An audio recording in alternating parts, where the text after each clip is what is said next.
Hey, so I bet you're wondering why all this shit is on my desk, and that is because, first of all, I am a hoarder when it comes to craft supplies, a liar when I tell myself I'm going to be making something out of something and then just don't, and I'm trying to get ready to move, so I decided to finally turn some of this stuff into stuff that can be functional. Like I have these South Park earring pieces that I need to fix for my sister, twine, this Lachanka razor. This was all in a box under my desk. He's not being made anything, I just needed to get him out. Like, there's Pokemon cards in here, and like, I don't even know what's in here. I bought them that long ago. Oh! Oh! 2 full arts. Okay.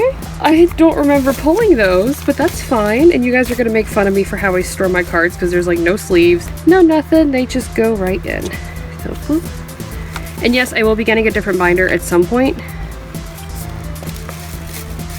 because this is so thick full of cards. Like I have miscut cards, old as hell cards, new cards, just a lot, and I need to get them organized. But that's not today's video. Code cards, if they're not already claimed, there are the codes, you can have them, first come, first serve. But I figured the first step into actually getting this stuff done was to actually organize it, and part of this is going to include making jewelry. I bought so much stuff to make jewelry, it's not even funny. I bought these on clearance 2 years ago to make into necklaces. That didn't happen. This was on clearance. I got these as a gift, bunch of clearance, earring backs, jump rings, and then my case to store all my jewelry parts in. But now I gotta go through what's parts, what's earrings, what's chains, what's gonna be what. And this was in the bag too. These are all Pokemon coins. Like I said, a little bit of a hoarder, and I like Pokemon. And I already have so much jewelry and everything. Do I need more? No. Am I gonna make it anyway? Yes. Was this supposed to be a different video? But it turns out I actually didn't have the shrink paper that I wanted and or needed. So now we're just doing this. Yeah. Finally getting off my butt and making jewelry. So I'm just gonna organize my earrings, necklaces, and parts. So I'll get right on that so that way I can get back to everything else.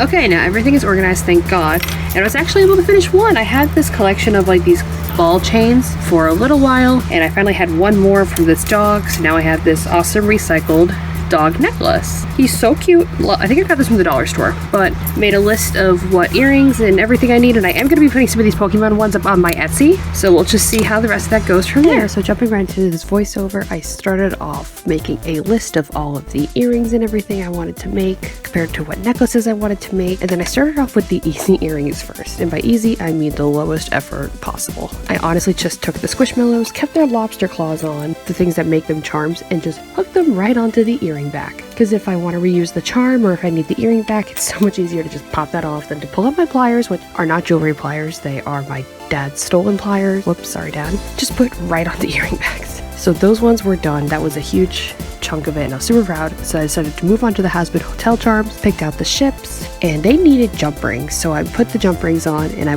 had to do some experimenting with the jump rings because I know I wanted a big one and at least one small one. So I tried 2 small ones, and they just swivel too much, so I just went back to 1, which held them straight. Put them on their earring backs, and they're so cute. They all have their little matching ships, except for Alistair, who has 2, so he gets his own pair of earrings because he's, you know, ace. And I'm super happy with the amount of charms I got in that bag. I got them on like Temu or something forever ago. Oh, and then I made these little glass heart earrings. I've had those charms for years, so I just finally put them on the earrings. Gorgeous. Fixed up my sister's Randy necklaces. Well, they were earrings, but they broke. And his foot was broken when we got the earrings, and then the earrings broke, so I just, you know, turned them into necklaces for her. I was looking over my script and then the jewelry I made because I just filmed the outro first before doing this. And I forgot to mention that the dog was actually the first thing I made. I said that in the outro, you're gonna hear that later, but I made the dog first. Oh, and then I put the asexual perler bead on the hoard, and these are cords I just got off of Temu again. And then I put the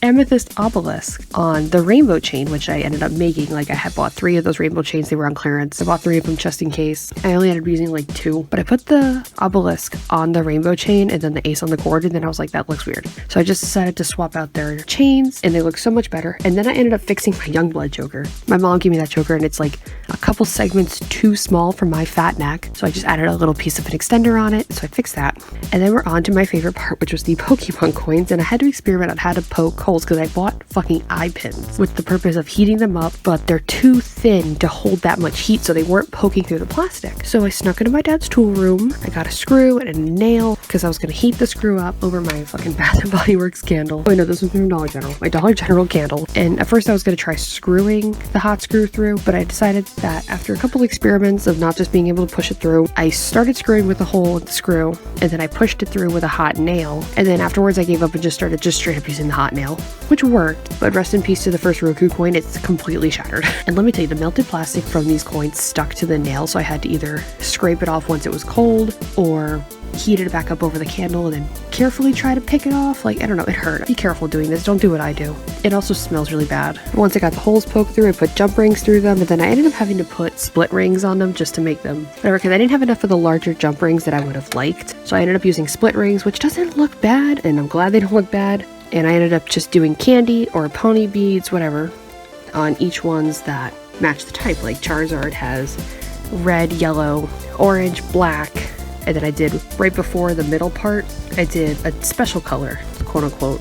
Like something that's not in the pattern. I don't know, I just thought it looked cool. But I gave each of them their own corresponding type, like the fire types. Well, Charizard has just plain fire.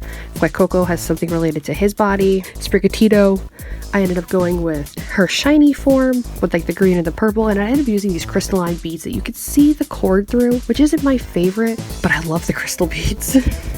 Zorora, is that how you pronounce it? Has the crystal blue and yellow and black. Quaxley's blue and yellow and white. And then my own personal ones, Pikachu, of course, is, you know, red, yellow, and there wasn't any brown beads. I actually ended up borrowing beads from my sister because I ran out. So he's just got black. Chonk is black, crystal pink, and then like an opaque pink. And then, you know, Fuecoco again. Part that was really hard but really fun was making this fucking TX2 necklace. I've never done... Well, first of all, I don't make jewelry unless it's like super simple. So making something like this that was a layered effect was very difficult. I know I wanted those red crystalline beads. I set them aside and I wanted these letters to all be red. But the pack I bought, of course, did not have enough red letters. So I just started mixing and matching them all through. Then I put red beads on the side and I put them on a black hemp cord with a black crystalline bead on each side. Tied them off, but I made the hemp at the end too small because I tied it off to a small jump ring on the actual chain. Does it look perfect? No. Does it look professional? Do I like it enough to say that I'm a TX2 fan? Absolutely. This is all I got for merch. No, I have a signed EP of The Ghost of LA and a t-shirt. But I love the way this necklace came out, and the letters are small enough that I can wear it to work where people won't notice that it says, "If I slit my throat, would you notice?" Which is a callback to one of their old songs. I want to say from 2018. I say as I did not listen to them until like 2022. I have to go look. When did Fuck It All come out? That's the name of the song. Oh, 2022. I started listening to him at the end of 2022. Okay, so I wasn't that far off. And I like it. And then I'm going to drop this audio here and then let it go to the showcase at the end that I recorded before this. I'm doing everything backwards. This is the final recap of everything I had made, and I'm starting off with the personal collection, I would call it. I fixed these Randy earrings, turned them into necklaces for my sister. This was the first one I made, a dog out of these keychain pieces. There's this seashell necklace that I painted the ocean into, or something similar. This asexual heart on a rainbow chain that I ended up making. These two Hazbin hotel necklaces. I'm not sure how much I'm going to wear this one, but he came in the pack. Charlie and Baggy. And there was this obelisk, amethyst obelisk, put on a cord. The last two Squishmallow charms are Cam and this pizza. And then I fixed my young blood choker. It was just like a couple segments too small. So I just added a slight extender.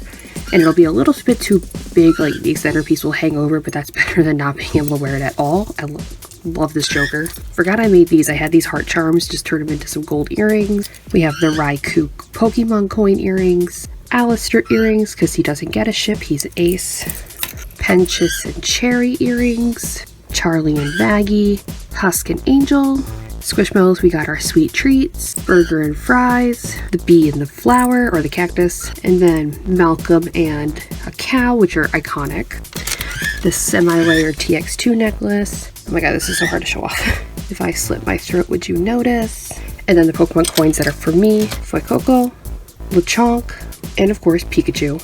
And then the ones for Etsy, we have 3 Charizards, 2 Sprigatitos, a Fuecoco, a Quaxley, and a Zorora. These will be uploaded today. So these are going to be uploaded today, and that's everything I made. It's all So yeah, thank you so much for watching. Links to Etsy to get one of these necklaces is down below, and then my Instagram is also down below. I gotta go take care of the bird. I'll see you guys later. Bye!